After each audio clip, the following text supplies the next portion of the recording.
সত্য ঘটনা অবলম্বনে জীবনের গল্প। আমার নাম ইসরাত জাহান সাথী, সবাই সাথী নামেই ডাকে। 2009 সালে পারিবারিকভাবেই আমার বিয়ে হয়। তখন আমি অনার্সে ভর্তি হয়েছি মাত্র। বিয়ের পরে ভালোই ছিল সব। শ্বশুরবাড়ির সবাই খুব ভালোবাসতো আমাকে। আমার বর ছিল হাই স্কুলের ইংলিশ টিচার। আমাদের বাড়ি আর শ্বশুরবাড়ির দূরত্ব ছিল প্রায় 10 কিলোর মতো। আমাদের বাড়ি আর বাপের বাড়ি থেকে আমার হাজব্যান্ডের স্কুল খুব কাছে ছিল, তাই বেশিরভাগ টাইমই আমি আমার বাড়িতেই থাকতাম। আর বর স্কুল প্লাস টিউশনি করে রাত 10টার দিকে আমার বাড়িতে আসতো। ও ইংলিশে খুব ভালো শিক্ষক ছিল। আমাদের বাড়ি একদম গ্রামে। এখানে ওর থেকে আর ভালো কোনো শিক্ষক ছিল না। বেশিরভাগ টাইমই ও স্কুলে থাকতো। সব ঠিকঠাকই ছিল।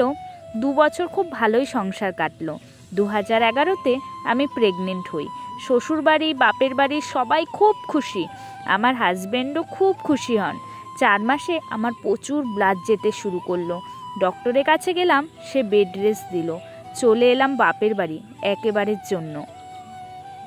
বেবি হওয়ার পরে যাব এই প্ল্যান করেই চলে গেলাম।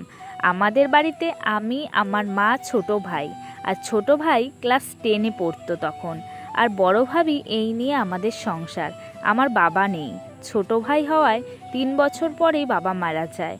সেই থেকে বড় ভাই আর মা অনেক কষ্ট করে আমাদের মানুষ করেন। বড় ভাইয়া নৌবাহিনীতে জব পায়। সেই থেকে আমার মায়ের কষ্ট একটু ঘুচলো। মা বয়স্ক ছিল, তাই ভাবি বাড়িতেই থাকতো। ভাবি খুবই মিশুক ছিল, যে কোনো মানুষের সাথে খুব তাড়াতাড়ি মিশতে পারতো। আমি বেড রেস্ট যাওয়ার পরে স্বামীর সাথে ঘনিষ্ঠ হওয়া নিষেধ ছিল। একেবারেই কাছে যাওয়া যাবে না।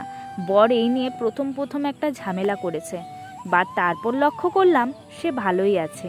পাশে শুয়ে থাকলেও আমার দিকে তাকাচ্ছে না, আমার গায়ে হাতও লাগাচ্ছে না। এমন আমি ভাবলাম হয়তো ডক্টর নিষেধ করেছে, তাই দূরে দূরে থাকছে। বাট এটা ব্যাপার না। দিন যত যাচ্ছে বরের অবহেলা ততই বাড়ছে। আগে রাতে বাসায় আসতো, আর এখন আজানের পরপরই বাসায় আসে। আর আমার ভাবির সাথে খুব একটা অন্যরকম সম্পর্ক ছিল। আগেও ভালো সম্পর্ক ছিল, যেহেতু ভাবি অনেক মিশুক ছিল তাই। বাট এখনকার রিলেশনটা চোখে পড়ার মতো। সন্দেহ করিনি কখনো, কারণ ভাবি অনেক ভালো মনের মানুষ ছিল এবং এতদিনে তার কোনো খারাপ কিছু চোখে পড়েনি। একদিন ভোর রাতে ঘুম ভেঙে যায়। উঠে দেখি বর পাশে নেই। আমিও ধীরে ধীরে উঠলাম। উঠে দেখি সিঁড়ির ওপর বসে বসে ফোন টিপছে। বললাম ঘুম আসছিল না, তাই উঠে আসলাম। একদিন ওর গেঞ্জি খুঁজছিলাম, কোথাও পাচ্ছিলাম না। পরে ভাবি এনে দিল তার রুম থেকে। আমিও ভাবলাম হয়তো ভাবি কাপড় আনার সময় সব একসাথে এনেছে, তাই তার রুমেই ছিল। তারপর স্কুল থেকে বিভিন্ন সময় কিছু প্রয়োজন হলে ভাবির নাম্বারে কল দিত। ভাবি এসে আমাকে বলতো, আরেকদিন ভাবির নাম্বারে কল দিছে। আমি সামনে, তাই ভাবি আমাকে ফোনটা দিল। আমি কথা বলছি আর ভাবি উঠে অন্য রুমে গেল। কি যেন মনে করেই হঠাৎ ভাবির ফোনের ইনবক্সে গেলাম। এটাই হয়তো আমার জীবনের সবচেয়ে বড় ভুল ছিল। ইনবক্সে দেখি বরের মেসেজ। একটা মেসেজ এমন ছিল, কি দরকার ছিল আমার রাতের ঘুমটা কেড়ে নেওয়ার। এখন না পারছি তোমাকে বুকে নিতে, না পারছি ঘুমোতে। এই মেসেজ দেখে আমি মাটির নিচে ঢুকে যাব নাকি পানিতে ঝাঁপ দেব বুঝতেই পারছি না। হাত পা থরথর করে কাঁপছে, নিঃশ্বাস বন্ধ হয়ে যাচ্ছে। মনে হচ্ছিল মিনিটের মধ্যে আমি পাথর হয়ে গেছি। ভাবছি এটা কিভাবে সম্ভব। আবার মেসেজটা পড়ছি, বারবার নাম্বারটা মিলাচ্ছি, বাট একই জিনিস চোখেরই সামনে। কিন্তু সত্যিটা আমি মেনে নিতে পারছি না। এটা কোনোভাবেই যে মেনে নেওয়া যায় না। প্রেশার বেড়ে গেল, শ্বাসকষ্ট শুরু হলো। মা চিৎকার দিয়ে বলছে আমার মেয়েটা কেমন জানি করছে, তোমরা কে কোথায় আছো, সবাই এসো। মায়ের প্রতিটা কথা কানে যাচ্ছে, কিছু যে বলবো সেই শক্তি আমার নেই। ভাবি আশেপাশে সবাই আসলো। কিছুক্ষণ পরে কথা বলতে পারলাম। বড় শুনে তাড়াতাড়ি বাসায় আসলো। ততক্ষণে আমি কাউকে কিছু বললাম না, শুধু চোখের পানি পড়ছে আর হাত পা কাঁপছে। ভাই অনেক কষ্ট করে বিয়ে দিয়েছে, একা ইনকাম করে, আর বিয়েতেও অনেক খরচ হয়েছে। এরপর এমন কিছু শুনলে ভাই, আমার মা সবাই তো মরেই যাবে। আমি খুব আদরের। এই ব্যাপারগুলো কেউ মেনে নিতেই পারবে না।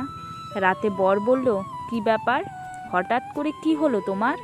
সকালেও তো সব ঠিক ছিল, আমি কথা না বলেই অন্যদিকে ফিরে শুয়ে আছি। আমার মাথায় হাত দিচ্ছে, তখন আরও বেশি ঘৃণা হচ্ছিল। কাঁদতে কাঁদতেই ঘুমিয়ে গেলাম। রাত 2-3টে হবে, তখন দেখি বর পাশে নেই। আমি উঠে টর্চ নিয়ে বাহিরে গিয়ে দেখি পুকুর ঘাটে কথা বলার সাউন্ড আসছে। কাছে গেলাম, শব্দ নেই, হয়তো ফোনে কথা বলছে।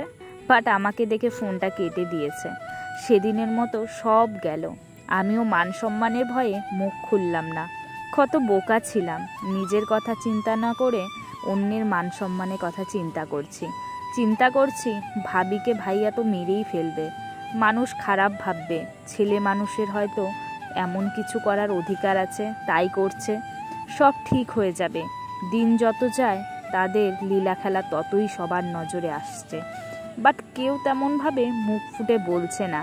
এর মাঝে ভাবি বাপের বাড়ি যাবে, তো মা বলেছে আমার ছোট ভাই তাকে নিয়ে আসবে।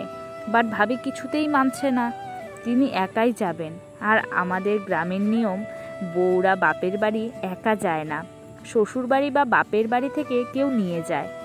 বরাবর ছোট ভাই নিয়ে যেত, বাট ওকে নিল না সাথে। এদিকে সারা দিন বরের কোনো খোঁজ নাই। ফোন দিলাম, বলে মিটিং আছে, রাত হবে বাসায় যেতে। আমার মন মানছে না। ঠিক বুঝতে পেরেছি ভাবির সাথেই আছে তিনি। ছোট ভাইকে স্কুলে পাঠালাম সন্ধ্যার একটু আগে। যেহেতু স্কুল আমাদের বাড়ির কাছেই, ভাই এসে বলল, আপু আজ নাকি দুলাভাই স্কুলেই যায়নি, ছুটি নিয়েছে। মাথায় আকাশ ভেঙে পড়ল। প্রেগনেন্সির টাইমে এত পেইন আর নিতেই পারছিলাম না। দিন দিন প্রেশার বাড়ছে, শ্বাসকষ্ট হচ্ছে। ভাবলাম আজ একটু ধরা দিতেই হবে। তারা হয়তো ভাবছেন তাদের লীলা খেলা কেউ জানে না। রাত 9টা, কারো কোনো খবর নাই।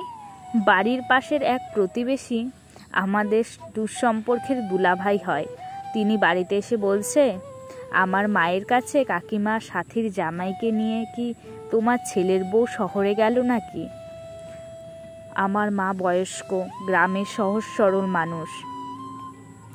সে বলে, না না, তুমি যেন কাকে দেখেছো, বৌমা একা একাই বাড়িতে গেছে। আমার আর বোঝার বাকি রইল না। আমার ছোট ভাইটা আমাকে জড়িয়ে ধরে বলে, দিদি। ও আমাকে দিদি বলে ডাকে ছোট থেকেই। একটা কথা বলবো? আমি বললাম, বল না, বললে বকা দিবা না তো? আমি বললাম, কিছুই করব না, তুই বল। ভাই বলল, দুলাভাই আর ভাবি যেন কেমন কেমন করে, আমার একদম ভাল লাগে না। দুলাভাই শুধু ভাবির দিকে তাকাইয়া থাকে। আরও অনেক কিছু, কষ্টে আমার বুকটা ফেটে যাচ্ছে। তার মানে আমার ভাইটাও বুঝতে পেরেছে তাদের আচার আচরণ। ওর চোখ থেকে পানি পড়ছে আর বলছে, দিদি তুমি কষ্ট পেলে খুব কান্না আসে আমার। তুমি এখন আর আমাকে ভালোবাসো না। তুমি সারাদিন আমার সাথে কথাও বলো না, আমার পড়াও ধরো না। এইগুলো আমার ভাল লাগে না। বাবা মারা যাবার পর আমি আমার ছোট ভাইয়ের সব থেকে প্রিয় ছিলাম।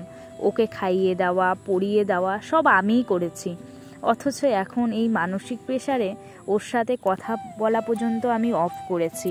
নিজের কাছে তখন নিজেকে খারাপ লাগলো। কার জন্য আমি আমার আপনজনদের কষ্ট দিচ্ছি। ভাইকে বুঝালাম আমি অসুস্থ, তাই এমন করছি, আবার সব ঠিক হয়ে যাবে। আর দুলাভাই ভাবিকে নিয়ে এমন বলতে নেই, তাদের সম্পর্ক ইয়ার্কি মশকরা করার, তাই তারা এমনভাবে কথা বলে, তাকায়, আর কিছুই না। রাত 1টায় তিনি বাসায় আসলেন। দেখেই মনে হয় চুরি করে এসেছে। মুখ দেখেই বোঝা যাচ্ছে। মা উঠে ভাত দিল। ভাত খেলেন না, তিনি নাকি খেয়ে আসছেন কোন স্টুডেন্টের বাসা থেকে। আমিও খাটের ওপরে বসে আছি। আমাকে বারবার লাইট অফ করে ঘুমানোর জন্য বলছে, বাট আমি আজ ঘুমোবো না, তাকে কিছু বলবো, তাই সুযোগ খুঁজছি। তার একটা গুণ ছিল, এই পর্যন্ত যাই করেছে আমার সাথে কখনো খারাপ ব্যবহার করেনি। হয়তো আমি করিনি, তাই সেও করেনি। আমি তার ফোনটা হাতে নিলাম আর বললাম, কোন স্টুডেন্টের বাসায় খাইছেন, তাকে কল দেন তো। আপনি করেই বলতাম, অনেক সিনিয়র ছিল তো তাই। আমার কথা শুনেই যেন তার মাথা ঘুরে গেল। বলছে, এত রাতে ফোন দেওয়া ঠিক হবে না, সকালে দিও। সে হয়তো ভেবেছে আমি ঠান্ডা মানুষ, এইসব নিয়ে আর কথা বলবো না। আমি আর কথা না বলে শুয়ে পড়লাম। কাঁদছি শুয়ে শুয়ে, কাঁদতে কাঁদতে হেঁচকি উঠে গেল। তিনি বললেন, কি হয়েছে, এভাবে কাঁদছো কেন? শরীর খারাপ কিনা বারবার জিজ্ঞেস করছে। আমি প্রচণ্ড পরিমাণে কাঁদছি আর বলছি, আমার ভাইদের মান সম্মান আপনি খায়েন না। আমার কিছু হলে আমার ভাইরা শেষ হয়ে যাবে।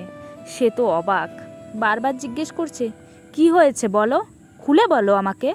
তখন বললাম, আমি শুধু একটা কথাই বলতে চাই, আপনার মনে যদি কিছু থাকে সেটা ধুয়ে মুছে পরিষ্কার করুন। এটা যে ভগবানও সহ্য করবে না, আমার উপর অত্যাচার ভগবানও মেনে নেবে না। আপনার পায়ে পড়ি, আপনি আমার পরিবারের শান্তি কেড়ে নেবেন না। এভাবে কাঁদছি আর বলেই যাচ্ছি। কি বলবো, কিভাবে সব বলবো তখনও বুঝে উঠতে পারিনি। পরের দিন সকালে শাশুড়ি ভাসুরের ছেলেমেয়েরা আমাকে দেখতে আসলো, অনেক কিছু নিয়ে আসলো। তারা সবাই আমাকে খুব ভালোবাসতো, বড় খুব ভালো ব্যবহার করছে। বিকালে সবাই বসে আছি, এর মাঝে ভাবি বারবার ওর ফোনে কল দিচ্ছে। আমি হাত থেকে ফোনটা নিয়ে রিসিভ করে রেখে দিলাম। ভাবি ভাইয়া ভাইয়া করেই যাচ্ছে। অনেকক্ষণ পরে আমি হ্যালো বললাম, উনি কেটে দিল। বর আর সেদিন বাইরে যায়নি, আর কথাও হয়তো বলেনি। ভাবি রাত 9টার দিকে আবারও কল দিল, উনি রিসিভ করলো না। আমি শাশুড়িকে বললাম, আপনার সাথে আমি বাড়িতে চলে যাব, ওইখানেই ডেলিভারি করাবো। শাশুড়ি তো ভীষণই খুশি, কিন্তু আমার মা তো কিছুতেই যেতে দেবে না এই অবস্থায়। বর হয়তো বুঝতে পেরেছে আমি তার কুকীর্তি বুঝতে পেরেছি, তাই সে সেদিন রাত থেকে স্বাভাবিক আচরণ করছে। বাইরে থাকেন না, সকাল সকাল বাসায় চলে আসে, আমাকেও অনেক কেয়ার করে। হয়তো আমি তাকে বুঝতে সক্ষম হয়েছিলাম। আমিও ভেবেছিলাম সবার মান সম্মান ঠিক রেখে এর একটা ফয়সালা হোক। ঠিক তাই হয়েছে, এটাই ভেবেছি। 10 দিনের মতো ভালোই কাটলো। এর মাঝে ভাবি আবার ফোন কল দিয়ে বলছে ছোট ভাইকে পাঠানোর জন্য। খুব রাগি রাগি কণ্ঠে বলছে। আমিও বললাম, একা যখন যেতে পারছো একাই আসো, আবার ওর কেন যেতে হবে? ও মা, সকাল হতে না হতেই উনি হাজির। রাগি রাগি মুডে আমার বরের দিকে তাকাচ্ছে। বুঝতে পারলাম এতদিন হয়তো কথা বলেনি, তাই রাগ দেখাচ্ছে। বর ভাবিকে পাত্তা দিচ্ছে না এবার, এখন আর চোখাচোখিও করছে না। স্কুল থেকে এসেই আমার রুমে ঢুকছে, আর বের হয় না। এদিকে ভাবি তো জ্বলে পুড়ে একাকার। একদিন বিকেলে আমরা শুয়ে আছি, ভাবিও আসলো। এসে বলছে, সাথী, কিছু ভালো লাগছে না, হয়তো বেশি দিন বাঁচবো না। আমি শুনে হেসে দিলাম, বললাম, আপনার শরীরে কিছুই হয়নি, আপনার মনের রোগ হয়েছে। ভাইয়াকে আসতে বলেন। ও মা, উনি বলে আমার ভাইয়া কি সব অসুখ সারাতে পারবে? আমি যেন কিছু বুঝেও না বুঝে আছি। বর ওনার কথা শুনছে না, তিনি এক মনে ফোন টিপেই যাচ্ছে। এভাবে বেশ কিছুদিন ভালোই চলতে লাগলো। আমি প্রতি মাসে ডক্টর চেক আপে যেতাম আমার ছোট ভাইকে নিয়ে। আর শহরে হসপিটালের কাছে আমার ছোট ননদের বাড়ি, তাই ওই ছোট আপু সাথে থেকেই ডক্টর দেখিয়ে দিত। আমাদের বাড়ি একদম গ্রামে, শহরে যেতে প্রায় 3 ঘন্টার মতো লাগতো। সেদিন ডক্টরের অনেকগুলো ওটি ছিল, সবগুলো সিরিয়াস রোগী। আমাকে দেখতে দেখতে প্রায় রাত 9টা বেজে যায়। তাই ননদ বলল, আজ আমার বাসায় থেকে যাও না, কাল বাড়িতে যাবে। আর এত রাতে গাড়িও তো পাবে না। আমার মন সায় দিচ্ছিল না, কেন জানি ছটফট করতেছিল বাড়িতে যাওয়ার জন্য, কিন্তু কোনো তো উপায় নেই, তাই থেকে গেলাম। সারা রাত এক ফোঁটাও ঘুম হলো না। ভোর রাতে বড় ভাইয়া কল দিয়েছে। ফোনে রিং শুনেই কেমন যেন কলিজার পানি শুকিয়ে গেল। কেন জানি না মনে হচ্ছে বিপদের সংকেত। ভাইয়া খুব নরম নরম কথা বলছে। বলল, তুই সকাল সকাল বাসায় আয়, আমিও আজ বাড়িতে যেতে পারি। আমি বারবার বললাম, ভাইয়া, বাড়িতে কি কোনো সমস্যা? আমাকে বলেন তাহলে। ভাইয়া আর কিছুই বলল না। আমি অসুস্থ হয়তো, তাই কিছু ধরাই দেয়নি। আমরা ছোট 2 ভাই বোন ছিলাম। বড় ভাইয়ের একটা অংশ নিজে হাজার কষ্ট করেও আমাদের কখনো কষ্টে রাখেনি। বরকে কল দিলাম, সে রিসিভ করেই বলছে, তুমি আমাদের বাড়িতে নামো, এখন থেকে আমরা আমাদের বাড়িতেই থাকবো। আমার বুঝতে কিছু বাকি রইল না যে বাড়িতে কোনো অঘটন ঘটেছে। সকাল সকালই চলে আসলাম। বর স্কুলে, বাড়ির সব কিছুই স্বাভাবিক। ভাই পরের দিন বাড়িতে আসলো, ভাবির সাথে কথা বলছে না, মনও ভালো নেই, মনমরা হয়ে আছে। আমি বারবার জানতে চাইলাম, কিছুই বলে না। পরে পাশের বাড়ির সেই দুলাভাই এসে ভাইকে ডেকে নিয়ে গেল। পাশের বাড়ি বলতে আমাদের বাড়ি আর দুলাভাইদের বাড়ির মাঝখানে একটা পুকুর। রাতে ভাই আর ভাবি তুমুল ঝগড়া, কেউ কারো সাথে থাকবে না, আরও অনেক কিছু। মা ভাইকে চর মারলো, বকাবকি করে থামালো। ভাবি তো চিৎকার করে এলাকার মানুষ একাকার করে ফেলেছে। আমি এর মাঝে কিছুই জানি না, কিছুই বুঝতে পারছি না কি কাহিনী। মা ও দুলাভাইয়ের কাছে জানতে চাইছে, কি হয়েছে, কি বলছো তুমি, আমার ছেলে কেন এমন করে? দুলাভাইয়ের কথা শুনে তো আমি শকড। সে নাকি পরশু রাতে ভাবিকে আর আমার বরকে হাতে নাতে ধরেছে পুকুর ঘাট থেকে।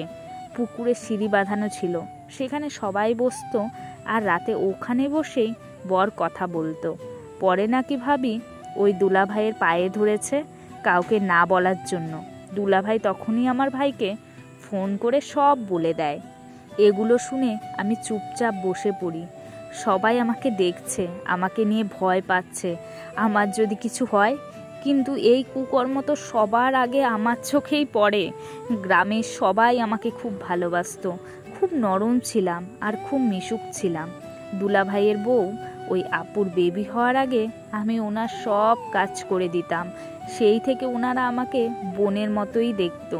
দুলাভাই আরও বলে, সেদিন শহরের একটা হোটেল থেকে বের হতে দেখেছে ওদের দুজনকে। সবাই সব কিছু জানার পরে সিদ্ধান্ত হলো ভাবির পরিবার আর আমার শ্বশুরবাড়ির পরিবার সবাই এক জায়গায় বসবে। সবাইকে ডাকা হলো, সবাই বসলো। তাতে সিদ্ধান্ত হলো আমি যতদিন বাপের বাড়িতে থাকবো ততদিন ভাবি বাপের বাড়িতে থাকবে। ভাবিকে তার মা বাবা নিয়ে গেল এবং আমার কাছে ক্ষমা চাইলো। আর একটা কথা, ভাইয়া সবার সামনে বারবার বলছে সে ভাবিকে ডিভোর্স দেবে, যত টাকা কাবিন ছিল তাই দিয়ে। কিন্তু তার মা বাবা হাতে পায়ে ধরে আরেকটা সুযোগ চাচ্ছিল। বড় আমার কাছে অনেক কান্নাকাটি করে পায়ে ধরে ক্ষমা চাইলো। জীবনে আর কোনো দিন এমন হবে না। আগের মতো সব ঠিক হলেও মন থেকে কোনো কিছুই মেনে নিতে পারছিলাম না। তারপরেও কিছু করার ছিল না, যেহেতু আমি গ্রামের মধ্যবিত্ত পরিবারের মেয়ে আর তার মধ্যে বাবাও নেই। আমাদের পজিশনের মেয়েদের অনেক কিছু মেনে নিয়ে বেঁচে থাকতে হয়। আমাদের পরিবার থেকে, পারিপার্শ্বিক পরিবার থেকে শেখানো হয় ছেলেরা অনেক কিছু করতে পারে। তারা ইচ্ছা করলেই বউ বাচ্চা রেখে অন্য মেয়েদের সাথে ফিজিক্যাল রিলেশনে যেতে পারে। আর এই সব কিছু মেনে নিয়েই আমাদের মতো পরিবার মেয়েদের সংসার নামক জেলখানায় বন্দি হয়ে থাকতে হয়। হ্যাঁ, এটাই নিয়ম। আমিও তার ব্যতিক্রম নয়। তাই আমাকেও তার সব কিছু মেনে নিয়ে সংসার করতে হয়েছিল। অনেক বাধা বিপত্তি পেরিয়ে আমার প্রেগনেন্সির টাইম 9 মাসে পা দিল। হঠাৎ একদিন প্রচুর হাত পা ফুলে গেল আর আমি খুব মোটা হয়ে গেছিলাম। 23 থেকে 25 কেজি ওয়েট বেড়ে গিয়েছিল। 9 মাস 18 দিনের দিন হাত পা মুখ ফুলে ডাবল হয়ে যায়। প্রেশার বেড়ে শ্বাসকষ্ট শুরু হয়। তখন সবাই মিলে হসপিটালে নেয়। ডক্টর সব চেক আপ করে সিজারের কথা বলে। অতিরিক্ত প্রেশার বাড়ায় সিজার করতেও পারছিল না। 2 দিন হসপিটালে থাকার পর অবশেষে 3 দিনের দিন আমার সিজার হয়। সেদিন ছিল আমার লাইফের সব থেকে খুশির দিন। শুক্রবার ছিল সেদিন, তাই ভাবছিলাম তখন হয়তো হাজব্যান্ড পাশেই থাকবে, কিন্তু সারাদিনে তাকে একবারও দেখতে পাইনি। সিজার হয় বিকেল 3টের দিকে। রাতে আমাকে বেডে দেওয়া হয়। কন্যা সন্তানের মা হলাম। মেয়ের মুখ দেখে সব কষ্ট ভুলে যাই এত মাস ধরে এত কষ্ট করেছি সেই দিনগুলো। মনে হচ্ছে সুখের দিন ধরা দিয়েছে। হসপিটালে আসার পরে প্রথম দিন বর ছিল, তারপর আর তার মুখ দেখার সৌভাগ্য পর্যন্ত হয়নি। তার বাড়ির সবাই ছিল, শুধু তার অভাবটা থেকে গেছিল বুকের একপাশে। মা বাবা হওয়া যে এত সহজ নয় সেটা তাকে বোঝানোর জন্য আমি আগে থেকেই বলেছি আমার ডেলিভারি টাইমে আমি সব সময় তোমাকে পাশে চাই। সেও কথা দিয়েছিল পাশে থাকবে, বাট সে আর তার কথা রাখতে পারেনি। অনেক রাত হয়ে যায়, দরজা খোলার আওয়াজ পেলেই আমি ঘুরে তাকাই। এই বুঝি সে আসলো, এই বুঝি আমার মেয়েকে এসে কোলে নিয়ে আদর করলো। না, আমার ধারণা শুধুই ভুল। রাত প্রায় 12টা, সঠিক না, কারণ তখন ফোন ছিল না আমার কাছে টাইম দেখার জন্য। মায়ের ফোনে কল আসলো, বড় ভাইয়া ফোন দিয়েছে। মা কথা বলতে বলতে বাইরে যায়, আর রুমে আসে না। মাকে ডাকার জন্য শাশুড়িও যায়, সেও আর আসে না। কি আজব, যে যায় সে একেবারে যায়, ফিরে আসে না। প্রায় 30 মিনিট পরে তারা আসে। দুজনের চোখেই জল। মহিলা মানুষ তো কিছু একটা লুকোতে চাচ্ছে, কিন্তু লুকোতে পারছে না। মা বলে, তোর ভাইয়া রওনা দিয়েছে, সকালের ভেতরেই চলে আসবে। সকালবেলা ভাইয়া আসে, ছোট ভাই আসে, মেয়েকে খুব আদর করে। মেয়েকে কোলে নিয়ে বড় ভাই কেঁদে দেয়, জোরে জোরে কাঁদছে আর বলছে, আমার ছোট মা এটা, আমি বেঁচে থাকতে আমার ছোট মাকে কোনো দিনও কষ্ট পেতে দেব না। আমার হাত পা ধরে বলে, তোকে সুখ দিতে পারিনি, তার জন্য আমাকে ক্ষমা করিস, মাফ করিস বোন। ভাইয়ার কান্না দেখে সবাই কাঁদে, আমিও কাঁদি। বারবার বলি, কি হয়েছে ভাইয়া, আমাকে বলেন। আমি আপনাদের জন্য যা করছি তা কোনো ভাই করতে পারবে না। এভাবে সারাদিন যায়, আমি শুধু একজনকেই খুঁজি, তার জন্য ছটফট করি, তবুও তাকে দেখতে পাচ্ছি না। তখন মাকে বলি, মা আপনার জামাই আসলো না কেন? তাকে ফোন দিয়ে আসতে বলেন। শাশুড়ি বলে, মেয়ে হয়েছে তো, সেই জন্যই মনে হয় রাগ করেছে। বাসায় গেলে মেয়ের মুখ দেখলে দেখবা সব ঠিক হয়ে যাবে। আমি বলি, আমার মেয়ে হবে তো, সে আগেও জানতো, তখন তো খুশি ছিল। আমার ভাই চিৎকার করে বলে, আর একবার তুই ওই জানোয়ারের নাম মুখে নিবি না, তোকে আর জানোয়ারের কাছে দেব না। শাশুড়িকে বলে, আপনি চলে যান, আপনার বাড়ি থেকে যেন আর কেউ না আসে। আমার বোন আর আপনাদের বাড়িতে যাবে না, কোনো সম্পর্ক নেই আর আপনাদের সাথে। আমি অবাক হয়ে যাই, কি আশ্চর্য, ভাইয়া হঠাৎ রিয়াক্ট কেন করছে? ভাইয়া তো এমন ব্যবহার কারো সাথেই করে না, এখন কেন এরকম করছে?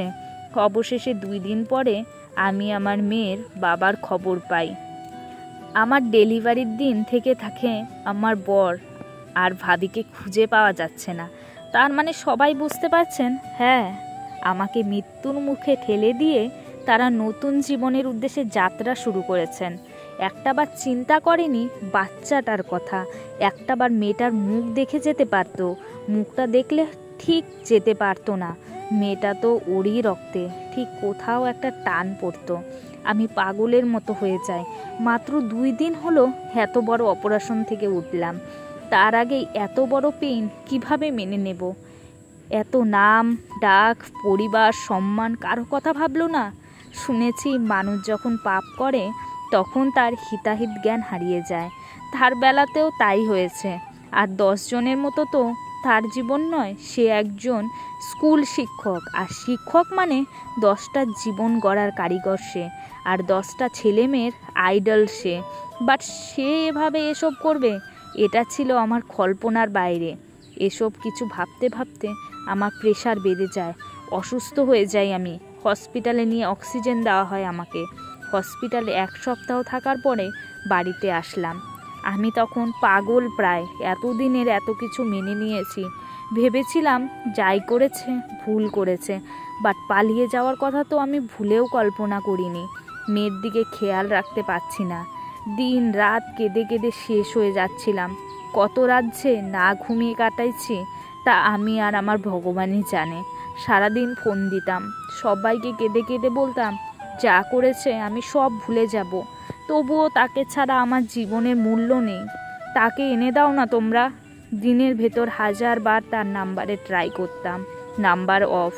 না খেয়ে না ঘুমিয়ে আমি এমন হয়েছিলাম যে তখন সবাই বলতো, এই মেয়ে পাগল হয়ে যাবে।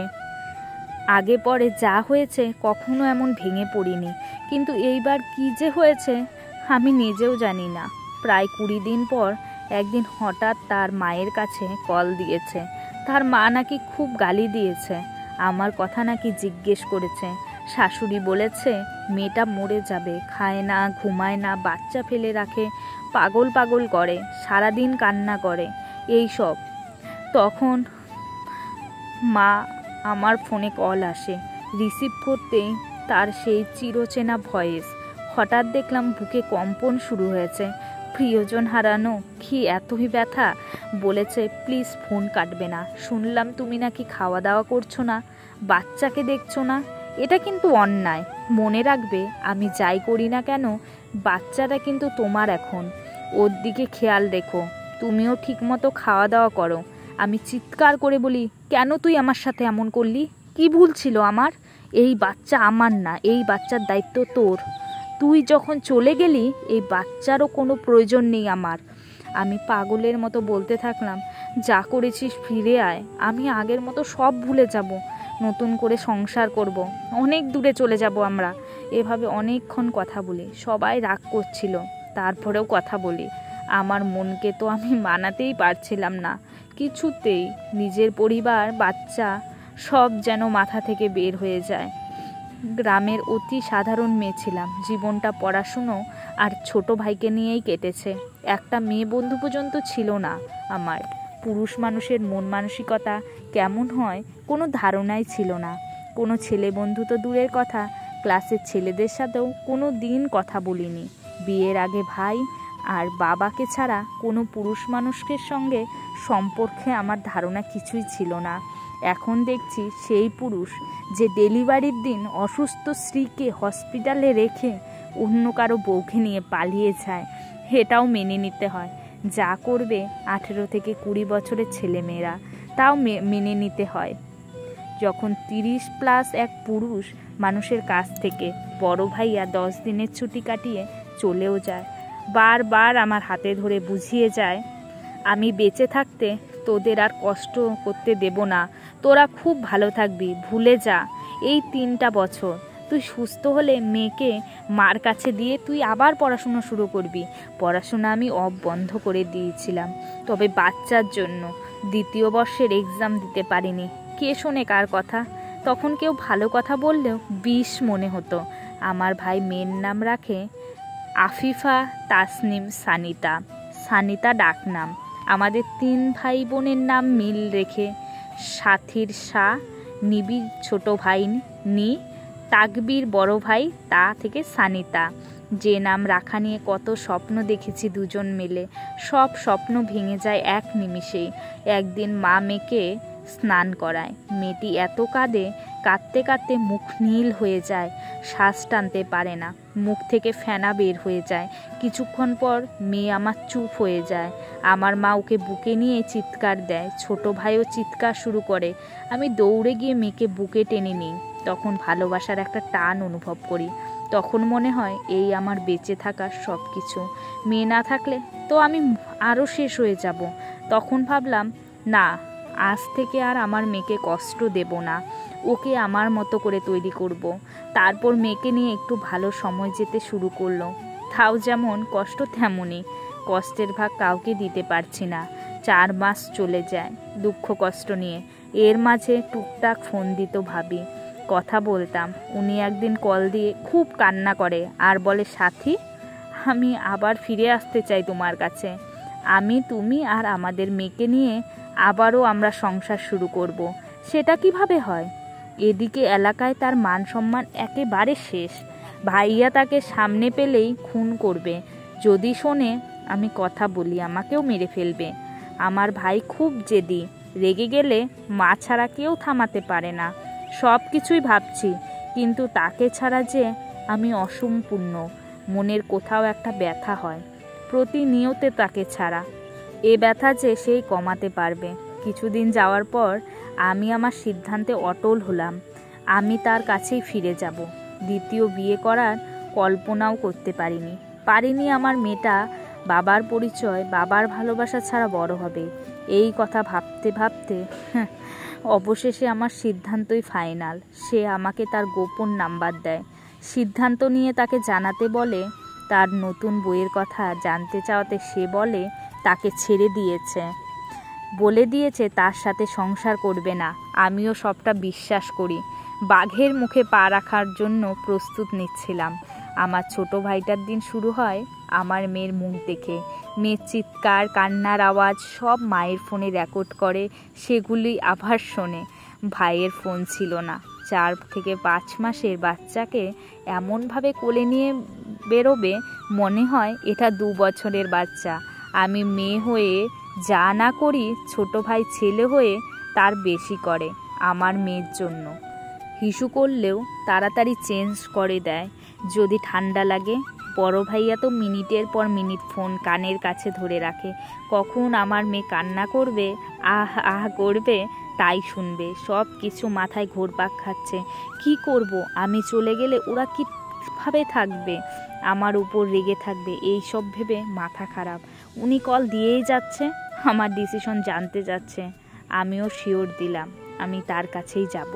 উনি বাসা দেখলেন, আমাকে অনেক বুঝালেন, তুমি খুব আদরের, বাসা থেকে কিছুই করবে না, কিছুদিন পর দেখবে সব ঠিক হয়ে যাবে। অবশেষে সব ঠিকঠাকও হলো। কিভাবে যাব, কোথায় থাকবো, ইত্যাদি ইত্যাদি। সে আমাদের জেলা শহরে আসবে আর আমি এই পর্যন্ত একাই যাব। সেদিন ছিল নভেম্বর মাসের 5 তারিখ। মেয়ের কিছু প্রয়োজনীয় জিনিস নিয়ে রেডি হলাম। আমার প্রয়োজনীয় কিছুই নিলাম না। মেয়েকে নিয়ে ব্যাগ বেশি হলে তো সমস্যা। সেও বারবার নিষেধ করছে ব্যাগ যেন বেশি না হয়। সকালবেলা কিছুটা অন্ধকার। মা ভাইয়া চোখ ফাঁকি দিয়ে বেরিয়ে পড়লাম গন্তব্যস্থলে। 20 মিনিট যেতে না যেতেই মায়ের ফোন, বড় ভাইয়ের ফোন, সবাই কল দিয়ে কান্নাকাটি। তুই কোথায় সানিকে নিয়ে? মায়ের ফোন রিসিভ করে বললাম, সানির দাদা বাড়ি যাচ্ছি। সবার কথা খুব মনে পড়ছে। বলতে বলতে কেঁদে দিলাম। মা বলে, যেখানে আছিস সেখানে দাঁড়া, আমি নিবিড়কে পাঠাচ্ছি, ওর সাথে নিয়ে যা। এখন পর্যন্ত একা কোথাও যায়নি। আর যেহেতু কখনো ভাইদের সাথে মায়ের সাথে মিথ্যে বলিনি, তাই মাও বিশ্বাস করলো।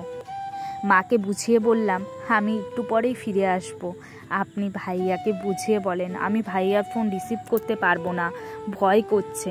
সানি তার বাবাকে কল দিলাম। সে বলে, ফোন অফ করে দাও, শহরে এসে আমাকে কল দিও, আমি এখানেই আছি। বড় ভাইয়া বারবার কল দিচ্ছে। সে হয়তো কিছু আন্দাজ করছে। রিসিভ না করে ফোন অফ করে দিলাম। মা ছোট ভাইকে আমার শ্বশুরবাড়ি পাঠালে। আমি ডাইরেক্ট সিএনজি নিয়ে চলে গেলাম শহরে। মেয়েটা খুব কাঁদছিল সেদিন। কি জানি, ও হয়তো বুঝতে পেরেছিল কিছু। শহরে গিয়ে ফোন খুলে কল দিলাম তাকে। সেও সাথে সাথে চলে আসলো। দূর থেকে মুখটা দেখে আমি কাঁদছি, হাত পা পুরো কাঁপছে। এই সেই আমার চিরচেনা পুরুষটা, যে কথা দিয়েছিল কখনো ভুলে যাবে না।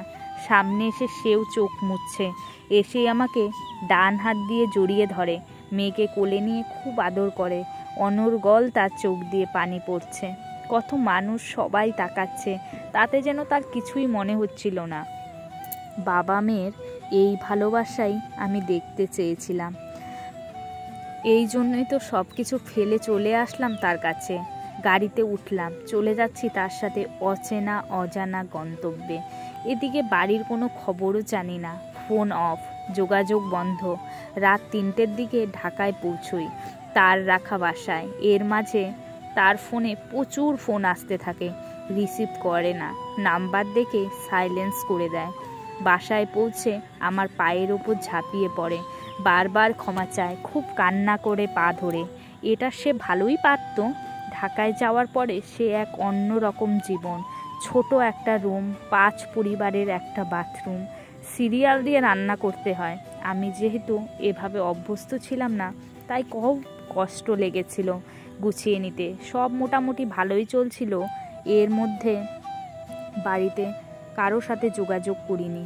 আগেও বলেছি, তার সাথে আমার সম্পর্ক ছিল শ্রদ্ধা সম্মানের। মানে এত কিছু করার পরেও আমি তাকে কোনো দিন একটা গালি পর্যন্ত দেইনি। সেও যাই করেছে না কেন, সামনাসামনি কখনো বাজে বিহেভ করিনি। কোনো দিন তুই পর্যন্ত বলিনি। যা বলেছি কেবল আমিই বলেছিলাম। মেয়েকে নিয়ে সংসার সামলাতে এক প্রকার হিমশিম খেতে হতো। সে মেয়েকে রাখত, হেল্প হ্যান্ড হিসেবেও কাজ করত। এভাবে কিছুদিন চলে যায়। সে টেক্সটাইলে জব করত তখন। নারায়ণগঞ্জ মেবি জায়গার নাম।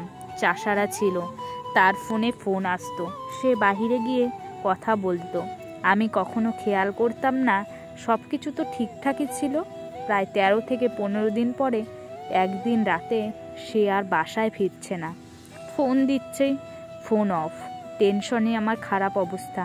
মেয়েকে নিয়ে কিভাবে একা থাকবো, সে এক ভয়। অচেনা জায়গা, অচেনা মানুষজন, সেই বা কোথায় গেল।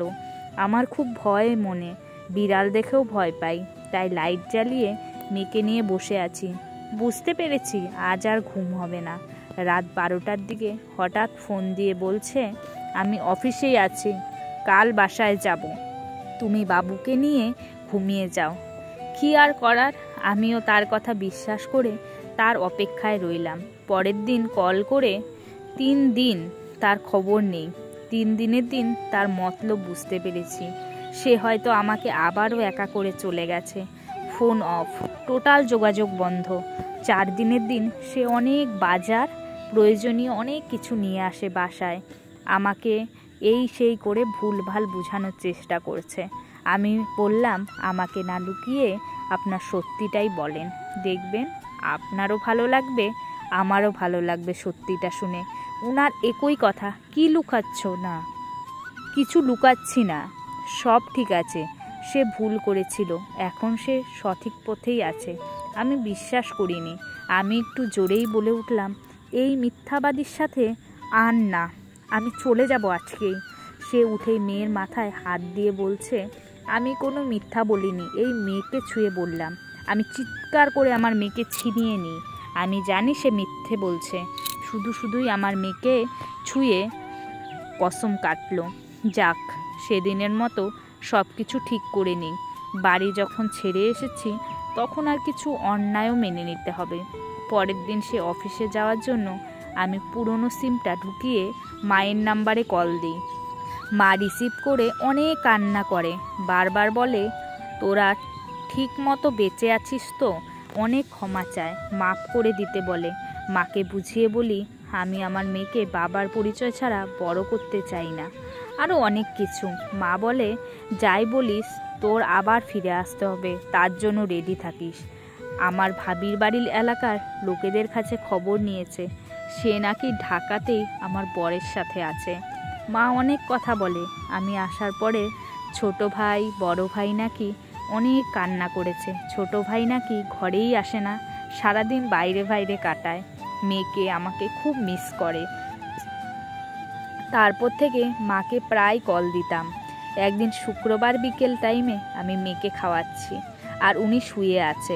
হঠাৎ ফোনে অনেকবার ফোন দেয়, আর তার কিছুক্ষণ পরে তিনি হাজির। মানে আমার শ্রদ্ধেয় ভাবি। দরজা খুলেই তাকে দেখে তো আমার হাত পা কাঁপাকাঁপি শুরু হয়ে যায়। বর উঠেই বলে, তুই কেন এইখানে আসছিস? তারপর তো সেও শুরু করে যাত্রাপালা। এ ওর মাকে বলছে, ও ওর মাকে বলছে। আবার সেই কাহিনী দেখেই ভয় পাই।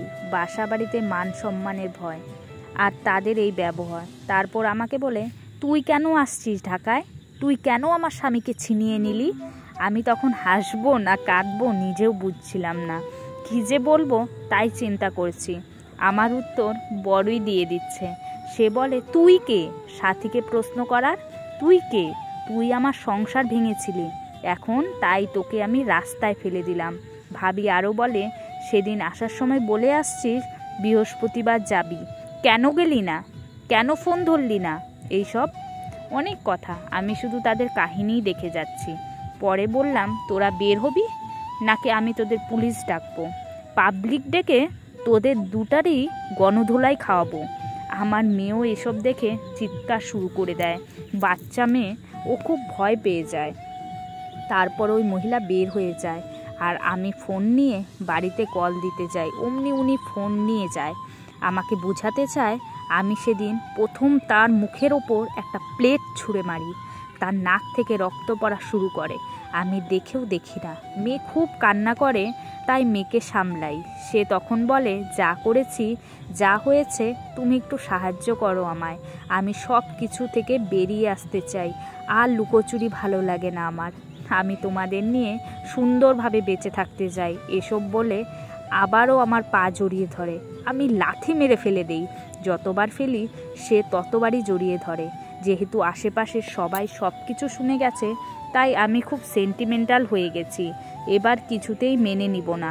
রাত হয়ে যায়, তাই চিন্তা করছি সকালে অফিসে গেলেই মেয়েকে নিয়ে চলে যাব, মা ভাইদের কাছে ক্ষমা চেয়ে নিব তাদের সাথে করা অন্যায়ের জন্য।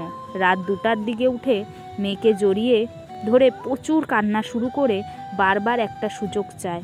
আমাকে জড়িয়ে ধরেও পাগলের মতো হাউ মাউ করে কান্না করে। কিভাবে যেন মনটা আবার নরম হয়ে গেল।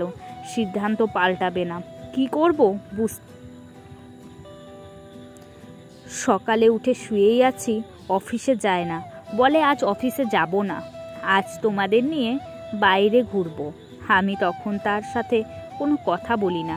সকালে বাহির থেকে পরোটা, ডাল, ভাজি নিয়ে আসে, রান্না করতে নিষেধ করে। আমি কিচ্ছু খাই না, জোর করে আমার মুখে ঢুকিয়ে দেয়। এইভাবে সেইভাবে আমাকে হাসানোর চেষ্টা করে। আমি কোনোভাবেই তার সাথে কথা বলি না, হাসিও না। তারপর জোর করে বাহিরে যাওয়ার জন্য জোর করে রেডি করায়। চিন্তা করলাম বাড়িতে যখন যেতেই পারলাম না, তখন বাইরে যাই। হাজার হাজার মানুষের ভিড়ে তার মুখটা কম দেখতে হবে। তাহলে বাহিরে গেলাম, অনেক দূর ঘুরলাম, মনটা একটু হালকা হলো। দুপুরে একটা রেস্টুরেন্টে নিয়ে বিরিয়ানি খাওয়ালো। মোটামুটি সারাদিন বাহির থেকে একটু ফ্রেশ লাগলো। রাতে সে এক বন্ধুর বাসায় নিয়ে যাচ্ছে। বলে আমাকে আমার মেয়েকে 3তলা ভবনের একটা বাড়িতে নিয়ে গেল। সেখানে যাওয়ার পর 2জন মেয়ে আর 1জন লোক আসলো। সে বলল এ আমার বন্ধু আর এ হলো তার স্ত্রী, আমি একটু বন্ধুর সাথে বের হব বলে সে বেরিয়ে গেল। ভালোই গল্পগুজব করছিলাম আমি তাদের সাথে বসে। হঠাৎ 2টো বাচ্চা মেয়ে এসে আমার মেয়ের সাথে খেলবে বলে আবদার করে। ওকে কোলে করে নিয়ে চলে গেল। অনেক সময় তাদের সাথে থেকে আমার বেশ ভালোই মানুষ বলে মনে হলো তাদেরকে, তাই আর কলিজার বাচ্চাটাকে ছাড়তে আপত্তি করিনি। কিন্তু হঠাৎ আমি খেয়াল করলাম এই ভবনে যেন মেয়ে একটু বেশি, আর সবার পোশাক আশাক খুব অদ্ভুত রকমের। বিষয়টা আমার একটু খটকা লাগলো। আমি দ্রুত ফোন নিয়ে সানিতার বাবাকে কল করলাম। সে কি, তার ফোন তো বন্ধ। আমার বুকের ভেতরটা ধুক ধুক করতে শুরু করে। এদিক ওদিক তাকিয়ে শুধু আমার সোনাটার মুখটা খুঁজতে লাগলাম। কিন্তু আমি অস্থির চিত্তে বারবার সানিতার বাবাকে কল করতে থাকলাম, কিন্তু বরাবরই তার ফোন সুইচ অফ দেখালো। এদিকে ভয়ে আমার হাত পা ঠান্ডা হয়ে আসার উপক্রম হলো। কিছুক্ষণ বাদে সানিতার বাবা যেন মহিলাকে তার বন্ধু শ্রী বলে আমার সাথে পরিচয় করে দিয়েছিল, সেই মহিলা আসলো। তাকে দেখা মাত্রই আমি এক লাফে দাঁড়িয়ে পড়লাম। খুব চিন্তিত গলায় বললাম, আপা আমার মেয়েটা কোথায়? ওর জন্য আমার খুব দুশ্চিন্তা হচ্ছে, ওকে যদি একটু আমার কাছে দিতেন। ওই মহিলা খুব অদ্ভুত রকমের একটা হাসি দিয়ে বলল, আরে আপনি বেকার চিন্তা করছেন, আপনার বাচ্চা ঠিক জায়গা মতোই আছে, আর খুব ভালোই আছে। ও আমাদের বাচ্চাদের সাথে খেলাধুলা করছে, তাই চিন্তার কোনো কারণ নেই। তবে আপনি চাইলে আপনার বাচ্চার কাছে আপনাকে নিয়ে যেতে পারি। আমিও বাচ্চার কাছে যেতে খুব আগ্রহ দেখালাম। সে মহিলা আমাকে সাথে সাথে করে নিয়ে দোতলায় গেল। তারপর হঠাৎ আমাকে ধাক্কা দিয়ে একটা রুমের ভিতরে ঢুকিয়ে দিলে, পেছন দিয়ে দরজা বন্ধ করে দিল। এবার আমি সত্যিই খুব আতঙ্কগ্রস্ত হয়ে পড়লাম, কারণ আমার যে আর বুঝতে বাকি নেই আমি কোথাও ফেঁসে গিয়েছি। আবারও সেই বিশ্বাসঘাতক আমার বিশ্বাস নিয়ে খেলা করেছে। আমি 2 হাত দিয়ে মুখ চেপে ধরে কাঁদতে শুরু করলাম, কিন্তু এই বন্ধ ঘরে আমার কান্না কে শুনবে? মিনিট 10 পরে এক মধ্যবয়স্ক মহিলা দরজা খুলে ভিতরে প্রবেশ করলো।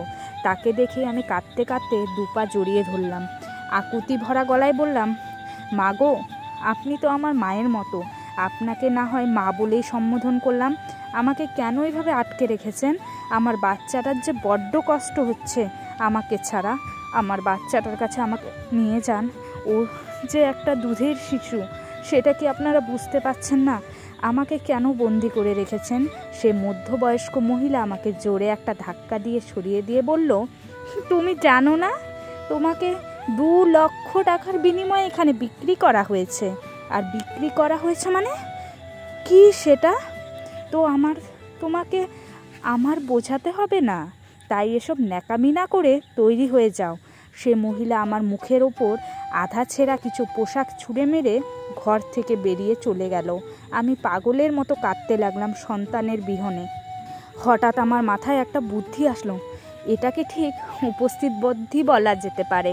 ভয়, চিন্তা কিংবা আতঙ্কে আমি তো ভুলেই গেছিলাম আমার সাথে যে আমার ফোনটা এখনও আছে, কিন্তু এটাও ওরা যে কোন মুহূর্তে ছো মেরে নিয়ে যেতে পারে। আমি ফোনটা হাতে নিয়ে সব ভয় ভীতি ভুলে গিয়ে দ্রুত ভাইয়ার নাম্বারে কল ঢুকালাম। একবার রিং বাজতে ওপাশ থেকে ভাইয়া কল রিসিভ করলেন, যেন ভাই আমার কলের জন্যই অপেক্ষায় ছিলেন। আমি কাঁদতে কাঁদতে ভাইয়াকে সমস্ত ঘটনা খুলে বললাম। এই মুহূর্তের কঠিন অবস্থা সম্পর্কেও পরিষ্কারভাবে বললাম। সেই সাথে আকুতি মিনতি করে ক্ষমাও চাইলাম। যত বড় অন্যায় করি না কেন, আমি যে ভাইয়ার বড় আদরের বোন। আমার জীবনের এই কঠিন পরিস্থিতির কথা শুনে ভাইয়া কান্নায় ভেঙে পড়লেন, কিন্তু সাহস হারাতে বারণ করলেন। ভাইয়া আমাকে বারবার একটা কথাই বললেন, আমি যেন আমার ফোনটা কিছুতেই হাতছাড়া না করি, যেভাবেই হোক ফোনটা যেন ওদের নাগালের বাইরে রাখি এবং অন করে রাখি। আমিও ভাইয়ার কথা মতোই কাজ করলাম। আমার সাথে খারাপ কিছু ঘটতে পারলো না, হয়তো ফোনেরই জন্য সেই যাত্রায় বেঁচে গিয়েছিলাম। পরের দিন সকালবেলায় ভাইয়া সহ আরও কয়েকজন পুলিশ সে বিল্ডিং ঘেরাও করে ফেলল। ভাইয়াকে পেয়ে আমি পাগলের মতো কাঁদতে কাঁদতে দু হাত পা জড়িয়ে ধরলাম। মাপ চাইতে চাইতে আমার অবস্থা শোচনীয় হয়ে উঠল, কিন্তু মাতৃহৃদয় আমার তখনও শুধু আমার সন্তানের খোঁজই করছিল। আমি কাঁপা কাঁপা গলায় ভাইয়াকে বললাম, ভাইয়া, আমার মেয়ে। ভাইয়া পাগল হয়ে উঠল। এদিক ওদিক চতুর্দিক খোঁজ করতে করতে লাগলো আমার মেয়েকে, কিন্তু কোথাও পাওয়া গেল না সানিতাকে। অগত্যা ভাই আমাকে একাই নিয়ে বাড়ি ফিরল। আমার মন ভেঙে দুমড়ে মুচড়ে শেষ। সানিতার অভাবে আমি প্রায় মৃত্যুমুখী। ওদেরকে রিমান্ডে দেওয়ার পর এতটুকুই জানা গেল, সে রাতেই নাকি ওরা সানিতাকে বিদেশে পাচার করে দিয়েছিল। এ সংবাদ কানে আসার পর আমি আরও বেশি ভেঙে পড়ি। কেমন যেন একটা পাগল হয়ে যাই। আমার জীবনে সবথেকে বেশি ভুল ছিল আমার সরলতা আর বিশ্বাস। সেই জন্যই বোধহয় আমি আমার বেঁচে থাকার কারণটাকেও হারিয়েছিলাম আমার চোখের মণি, আমার সানিতাকে। এভাবে আমার জীবনটা অসমাপ্ত রয়ে গেল। আমার সাথে আর খারাপ কিছু ঘটার বাকি নেই। যা ঘটেছে তাই যেন অনেক। সে মুখোশধারী জীবন আরও বেশি দুর্গতির মুখোমুখি হয়েছিল। কারো বিশ্বাস আর সরলতা নিয়ে খেললে এমনই হয়। অবশ্য আমার এসব কিছুই বলে কী লাভ, আমি তো সর্বহারা। অসমাপ্ত জীবনের গল্পটি কেমন লাগলো প্লিজ জানাবে। আমি তো সত্যি বলতে গল্পটা পড়তে পড়তে আর তোমাদের শোনাতে গিয়েই আমার চোখে জল চলে এলো। মানুষ কি এরকমই হয়? জানি না, বিশ্বাসের কি কোনো দাম নেই? জীবনের গল্প কখনোই শেষ হয় না, তাই এখানেই শেষ করা হলো।